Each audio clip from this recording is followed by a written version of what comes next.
Malolile, this is Pacific Waves from RNZ Pacific. I'm Susana Suisuiki. Coming up, having access to hospital care, this is a widespread problem. The Pasifika community in New Zealand's South Island discuss issues ahead of elections. Also, it teaches us how to grow and how to survive.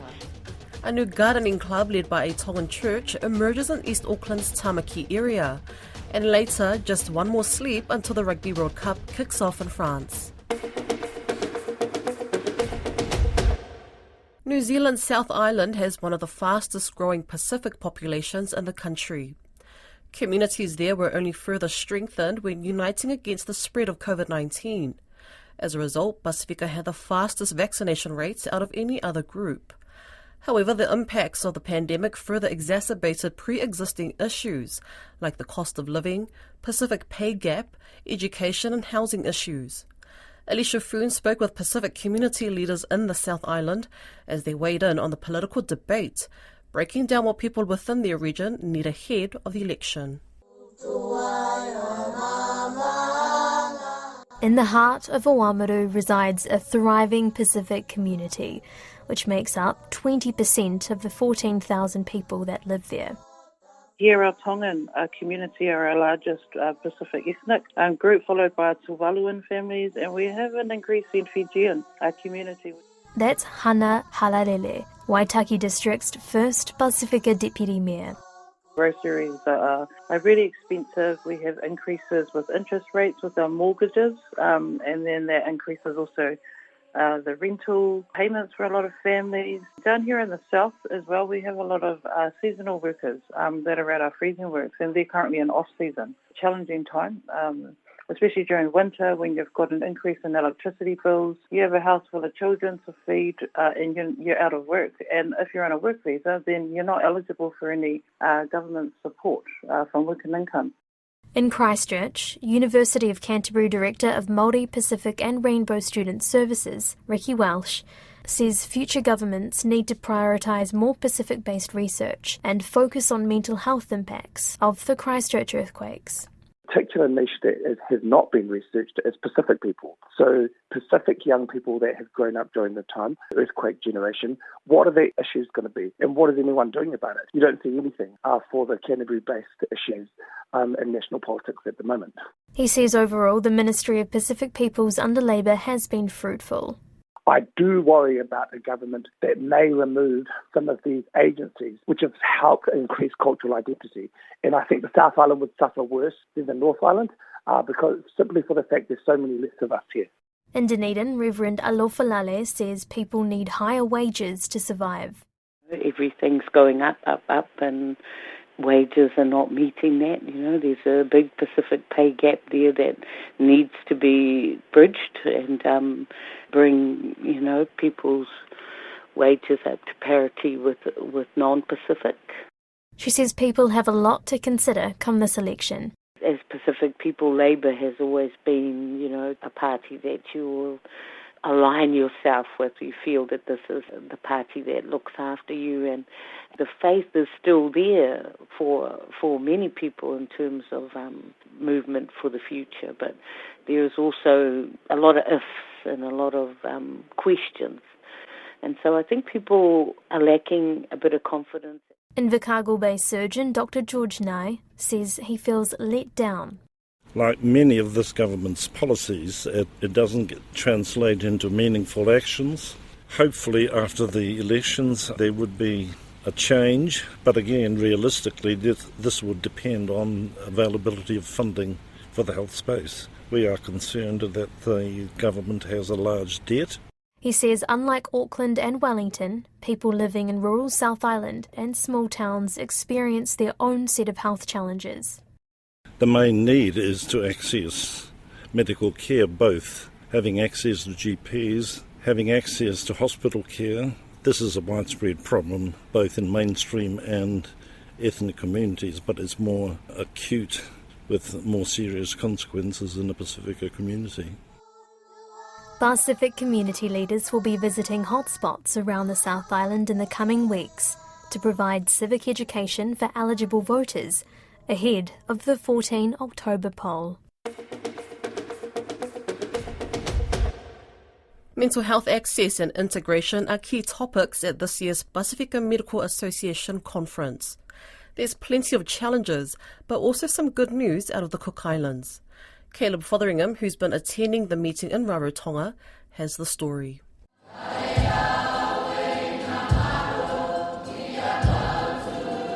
A young Cook Islands choir opened the conference to the 600 doctors, nurses and health professionals who made the trip from around the region to attend. Key topics were non-communicable diseases. We also have high disease burden of non-communicable disease. The number of healthcare workers. We struggle, I'm sure everybody else in the region and globally, with the shortage of health professionals available. And also mental health.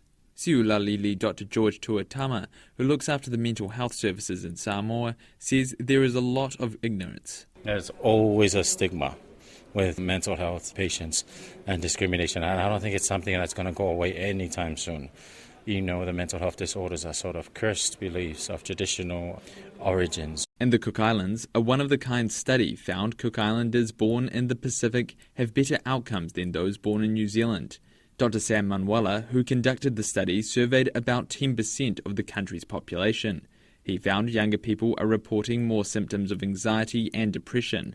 However, compared to New Zealand, Dr. Manuela says less people are experiencing severe depression symptoms. We do find in New Zealand that those who are Pacific-born have better outcomes than those who are New Zealand-born. So, there's something happening here in the Cook Islands that is good for our mental health. Dr. Jimmy Orbed, Vanuatu's first and still only psychiatrist, says people are still dealing with the stress caused from the back-to-back tropical cyclones that arrived within days of each other in March. Now they need to think about the fast-approaching next cyclone season. We're going into cyclone season pretty soon at the end of this year, November to April the next year. So that's something that we also have at the back of our mind, and how we are going to recover while still recovering from the twin cyclones, now preparing for this cyclone season.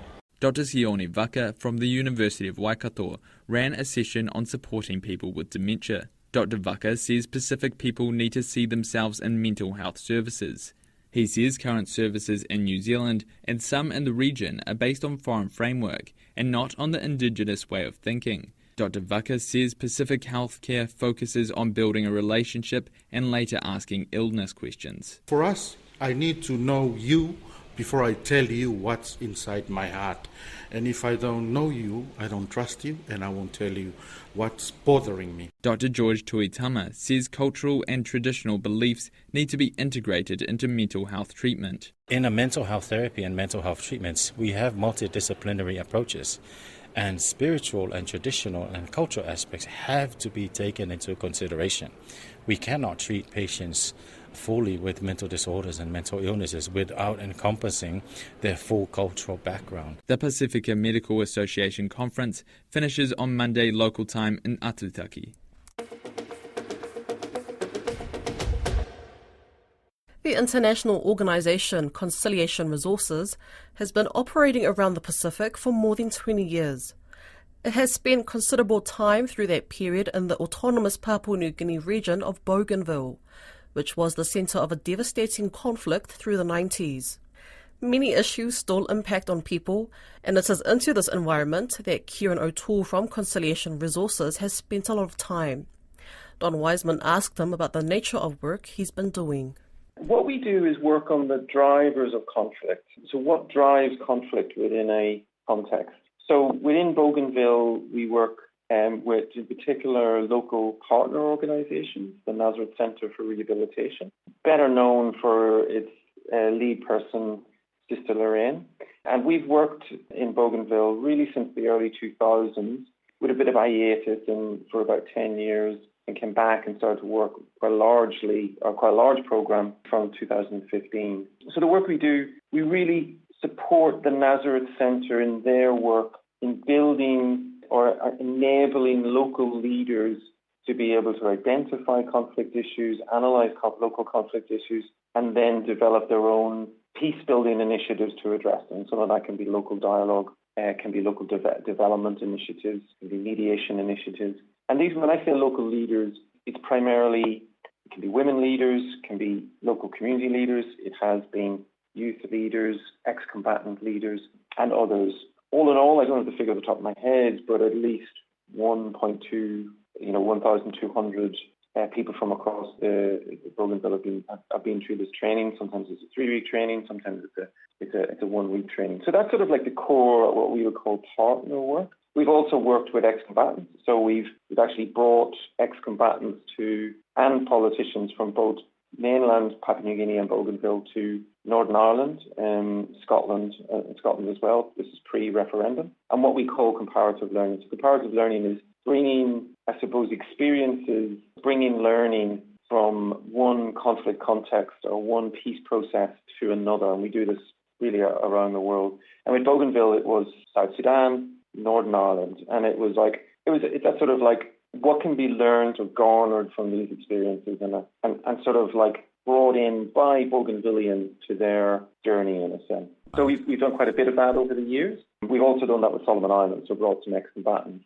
to meet other ex-combatants in Solomon Islands. We've also been involved in political level work, political level dialogue between both governments. So in the lead up to the referendum, Conservation Resources, in partnership with the UN, co-facilitated what was called the Post-Referendum Ministerial Task Force, which was really a dialogue process at a ministerial level in the lead up to the referendum and to discuss how to resolve issues in the post-referendum period.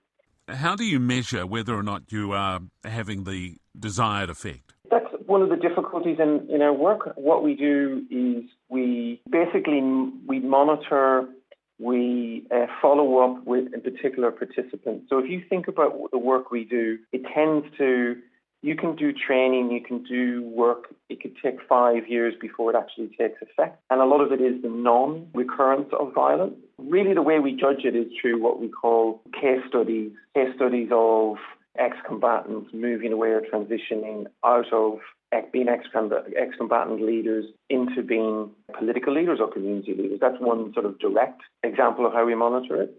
The other would be really case studies or studies of how communities, where there's tension between communities, how those tensions have been alleviated through whatever dialogue or mediation process occurred. And some of it is through extensive interviewing of participants over years. So it's a very ingrained sort of long-term approach that we have to monitoring and to assessing their effects. Some of it's quite easy, as I say, where you find a political solution through providing mediation support, very easy.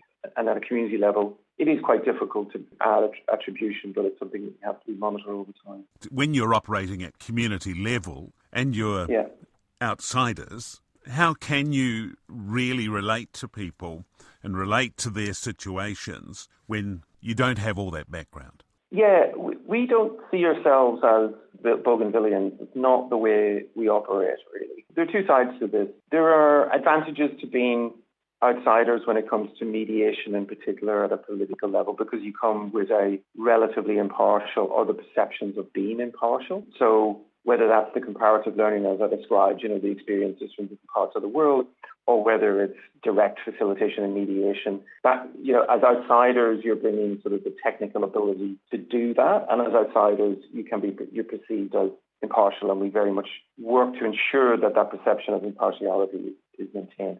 At a community level, we do not work at a community level, and we would never see ourselves as doing that because we don't have the lived experience to do so. What we do is we work with the Nazareth Centre for Rehabilitation, specifically in Bougainville, to provide resources, funding, but also to add to their existing expertise and learning, their capacities as an organisation for them to be able to work within those communities. I think it's folly, it's dangerous as outsiders to think that we are, in a sense, experts at a community level. That expertise stops with sort of what we call the more direct work.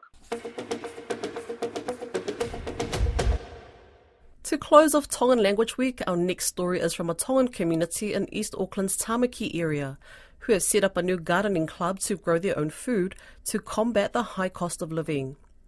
But the future of the land they've planted on is also destined for housing.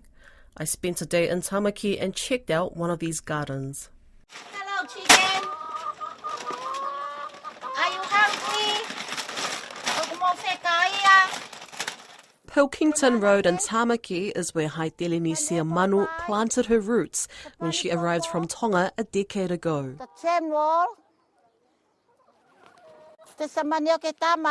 Hello, Manioketama. They like their name. This way. With food prices increasing, Haitelenisia decided to plant her own edible garden. Look. There's another one there. Every morning, I came pick 15 eggs. The rise of produce and meat, it's a lot, especially with the income that we have. So the only other option to help with our living situation was to do my own gardening, grow my own veggies, so that we wouldn't be spending a lot of money on things that I can grow. Just around the corner is Pili Lolosili Sikulu. She's lived all her life here and says giving gardening a go was the best decision she's made. So when the opportunity had come up where we could grow it in the community, that was probably one of the biggest reasons why I took it on was to learn how to grow something, and also I could benefit from it while prepping for my grandma. Other members of the Mea Ofa Fungani Methodist Church in Tamaki have followed Haitelenisia and Pililolo's lead, planting crops in their backyards, and it's catching on with other neighbours. Horticulturalist Therese Mangos says gardening has brought the community closer together. When we go back to gardening, because we were all once gardeners, so that kind of brings back our connections, not only to the family and who we're living with, but to the community that's around us. Despite the community wanting to see more of these gardens, tools, water tanks, soil, seeds and other essential equipment will be needed. But with limited funding available, this could become a stumbling block. But looming over this gardening group's backyards is intensified housing. More than 2,000 old state houses have been demolished, making way for more than 10,000 mixed-tenure buildings to be built across Tamaki's 3 suburbs. And it will be built on these sites where people have planted their crops. The development had been fiercely opposed by the community from the start, and Auckland Council Community Advisor Petelo Esekelu admits there's still some bitterness.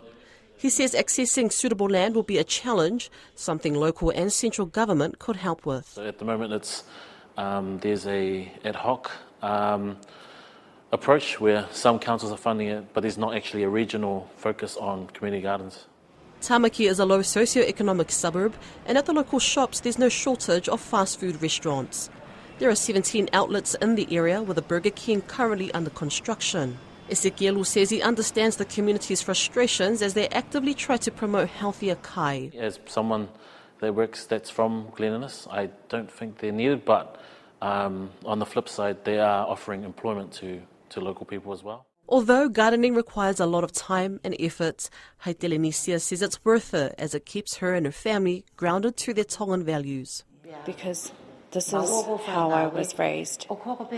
It's good exercise and it's also good for my families, so that it teaches us how to grow and how to survive.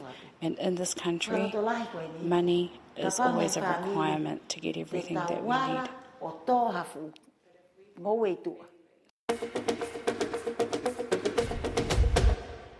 The Rugby World Cup is set to kick off in France. It's the most popular sports event for many Pacific Island nations, in particular Tonga, Samoa and Fiji. Fina Fonua has more. Fiji will be the first Pacific Island nation to kick off their Rugby World Cup campaign when they face Wales in Bordeaux on Sunday local time. Having defeated England 30-22, Fiji are the favourites to beat Wales and are considered by many fans to be the dark horse of the competition. Fiji defence coach Graham Dews says his team can match any side. It's another challenge for us, but for us, we have world-class forwards, and one of the things that I keep telling our boys is that we are just as good as any other team in this competition. And as long as we work hard and look after each other, we can go into games confident that we can match any team in this World Cup. And Wales isn't underestimating the Flying Fijians. Wales last faced Fiji in Cardiff in 2021, defeating them by 38 points to 23.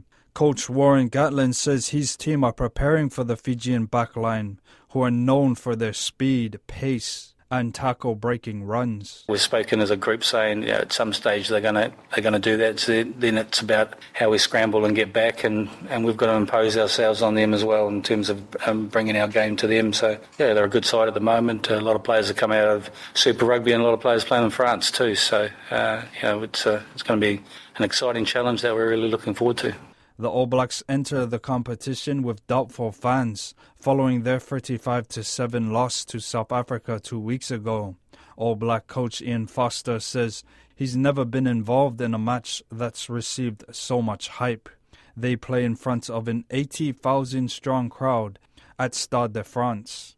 Foster says he can't recall a World Cup build-up at this level. My third World Cup, I've never seen a build-up for a game like this one. I've never seen people put so much on it. I think the fact that it's a home nation who have got strong expectations of winning it, and it's against a team that the public's got a lot of respect for, so it's well scripted.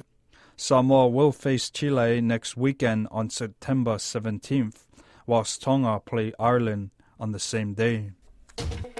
That's Pacific Ways for today. Don't forget you can listen back on rnzi.com/programs. We're also on Apple, Spotify and iHeartRadio podcasts. From myself and the RNZ Pacific team, till Fastway 4.